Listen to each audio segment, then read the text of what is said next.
Good morning. Sorry I can't be there today, but I know that we had talked about going over number 4 from the review worksheet. So I was going to go over that as well as number 6, and then a couple you try problems to practice before you take the Unit 4 exam. If we take a look, this is number 4 from the review worksheet. We're looking for x, y, and z. So x is this arc right here, y is this arc here, and then z is the angle formed between two chords. And so there's a few different parts to this problem, and whenever you don't know when to get started, always try alphabetical. So if I'm looking at x, x is a part of an arc. And if there are just things that I notice, I have this angle outside of the circle, but I don't know what its value is. So that isn't useful at this point in time. I see this triangle right here. So 39 is a part of that. But I, again, don't know that angle outside, so I can't find z there. But if I'm looking at angle 39, I see that we have an inscribed angle. And so I'm just going to go ahead and highlight that so you can see it. And so we know that an inscribed angle is half of the intercepted arc. So 39, the inscribed angle, is half of the intercepted arc.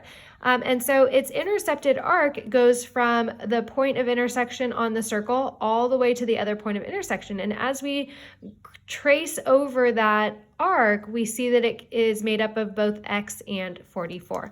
So when we say that 39, the inscribed angle, is half of the intercepted arc is x plus 44. And so there's a couple of different things that you can do moving forward. You could distribute the 1/2, or you can multiply by both sides by 2 to cancel it. So you can choose what you'd like to do. I'm going to go ahead and multiply both sides by 2. When I multiply both sides by 2, it cancels the 1/2.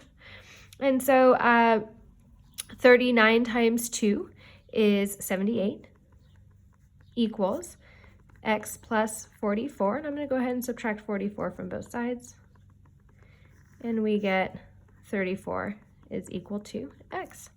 Then when I go ahead and take a look at y is also an arc. And as I look full circle, once I have x, we know all of the arcs that make up the circle except for y. So I can set up the equation y plus 72 plus 60 plus 44 plus 34 equals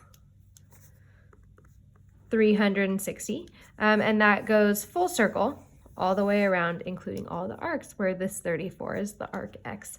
And so we're going to go ahead and combine like terms. So we have y plus 210 equals 360, and subtract 210 from both sides, and we get y is equal to 150.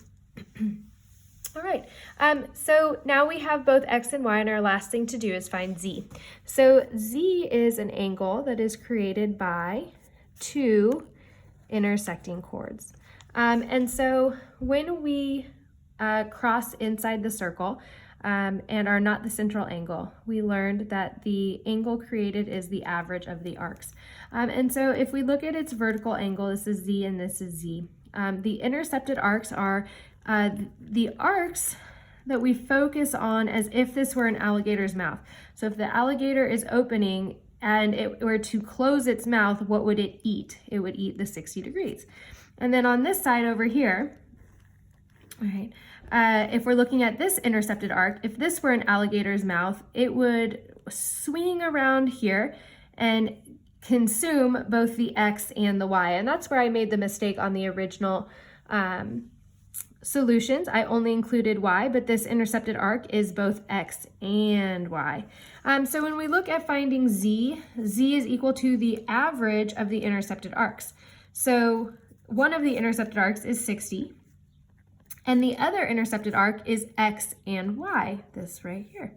And so x is 34, and y is 150, and so 150 plus 34 is 184. So we're finding the average of 60 and 184.